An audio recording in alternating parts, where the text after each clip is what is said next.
Hi, welcome back to Retro Games and Music. This is Jeff Copperthite with another wonderful piano tutorial for you. This time I've got a song from a game called Final Fantasy IV, or some may know it as Final Fantasy II on the Super Nintendo. Originally released in 1991 for the Super Nintendo. In Japan it was released as Final Fantasy IV because 2 and 3 from the Nintendo were not released in the United States, and they were not released until the 2000s, much later on different systems altogether and also in different forms. But nonetheless, this song is from the game Final Fantasy IV. Final Fantasy IV's soundtrack is absolutely wonderful. A lot of great songs that are really fun to play, and this song is no exception to that rule. The song that you're going to hear is the Red Wings. That's the title of the song, and it's basically played in the opening of the game. Once you start a new game, you'll hear it lots of times in the game, including in the final dungeon, and it's one of the signature pieces of the entire series, in the entire game, I should say. So let's learn how to play this relatively simple yet still really cool song, Red Wings.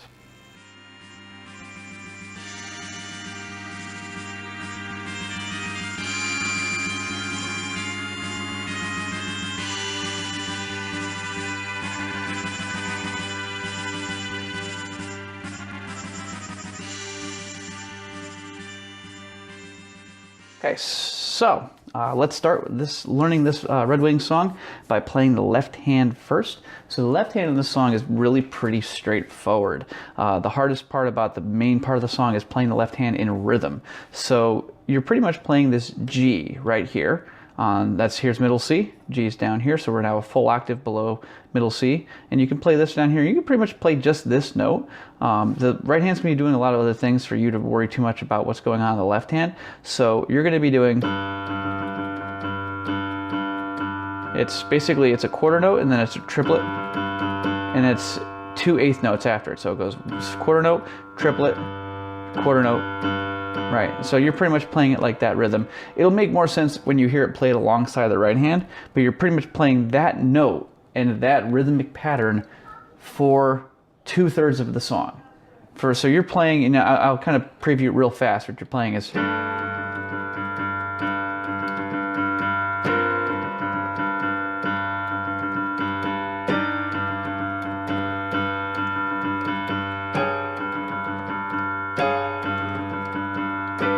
right, so you're pretty much, that's the rhythm. That's kind of gets you the idea what the rhythm you're playing. And sometimes you're going quarters, but pretty much you'll see how I'm playing it. You can improvise and feel free to have a little bit of creative freedom with what rhythm you play with that left hand, but that's pretty much the note you're going to play with the first part of the song. The second part of the song has that change. Now you're going to change up what you play with your left hand here. This is the part that goes, right? That's the ending part, right? So you're going to play B flat, and also you're going to get off the sustain pedal for this part, and you're going to B flat, E, and that's going to sound weird, right, because you're used to going down fifths and stuff, but now you're going to go into E.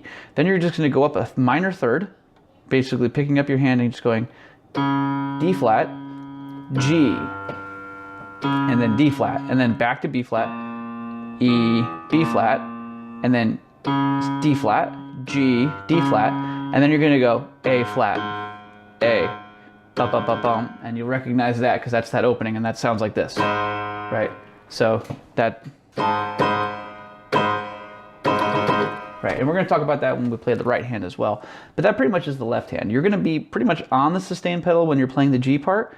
You're going to get off the sustain pedal when you're playing the second part, and you're going to hear that in context when we learn about the right hand. So that's how you play the left hand. All right, now let's get into this right hand.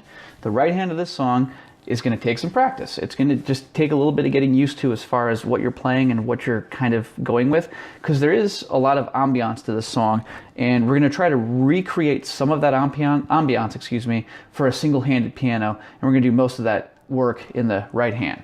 So we're going to start the song, and we'll kind of play like the opening version. Like, even though later on in the game you'll hear this part first, which is this C, E flat, and B.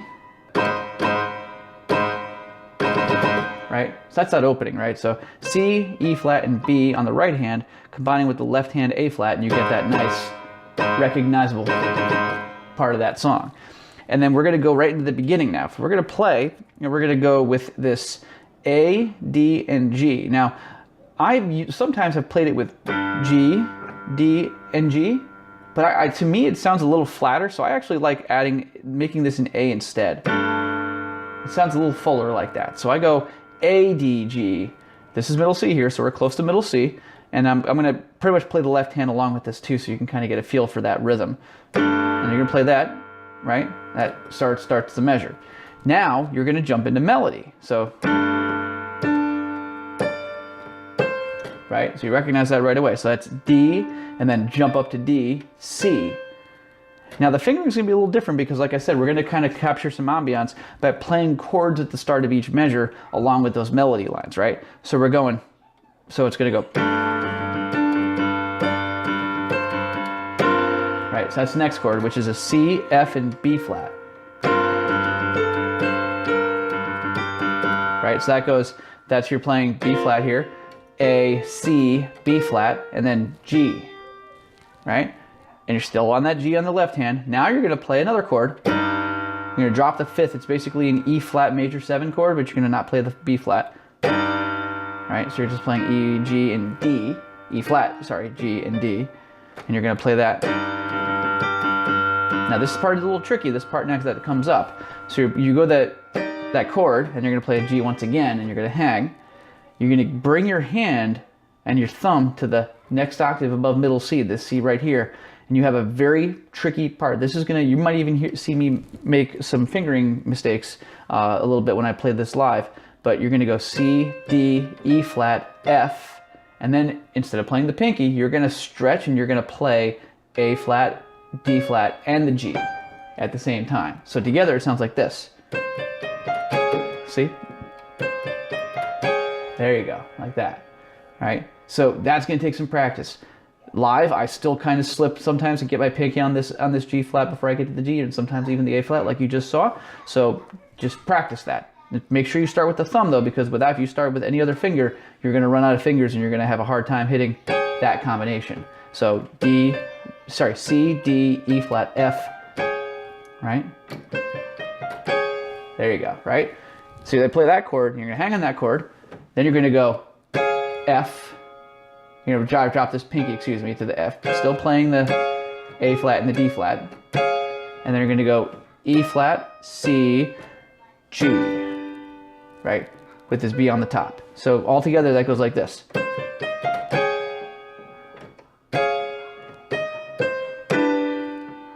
Right? Okay, now when you get to this part, you'll recognize this is the part where you hear that da da da da da da da da da. I like to add that in, so I add it in like this. There's that last chord. That's a D and F, D flat E, C flat E, C E flat. So you can all, I like that right about in the middle here is pretty much a good register to play that. That sounds more realistic with what's in the original OST. Pretty much that first part, you would play that part again as the song repeats that whole section twice.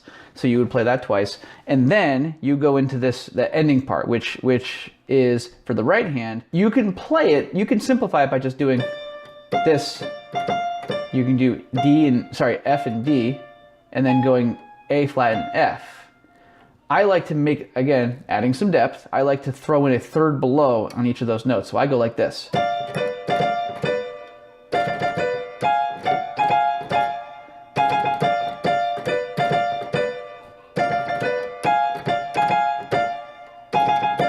Right? So I like to do that, and I had to change my fingering a little bit there in a second. You want to do 2, 4, and 1, 2, because that's a little easier to switch off than trying to mess around with the finger, especially here. So you might think you can play 2 and 3 here, but you're going to find, at least for me, my hand, it's a little trickier to kind of get off that finger. It's easier for me to get off this finger by playing that, right? That finger lifts off automatically pretty easily for me.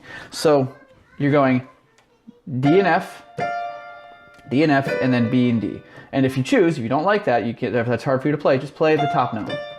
There's nothing wrong with that either. There's nothing wrong with that. Okay, so you can play either of those. That's combined with the left hand, of course. You're playing the...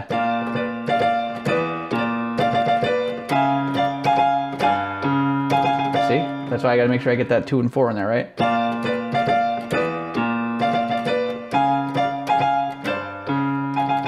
See, I have to fight the urge to revert back to that. Okay, so anyway, so we got that. And then the ending of that song, and I'm going to play that part for you again. You're going to end on this really cool signature chord that sticks out every time you hear the song. This is the chord that everybody thinks about. C, E flat, and B, and the A flat and the bass. Those 4 notes do amazing things to get your memories going for sure. Okay, so that is the right hand of the song. And as you can see, there's a lot more going on the right hand than there is in the left hand. So let's combine those two together. Let's play it for you live so you can get a feel for how it sounds together.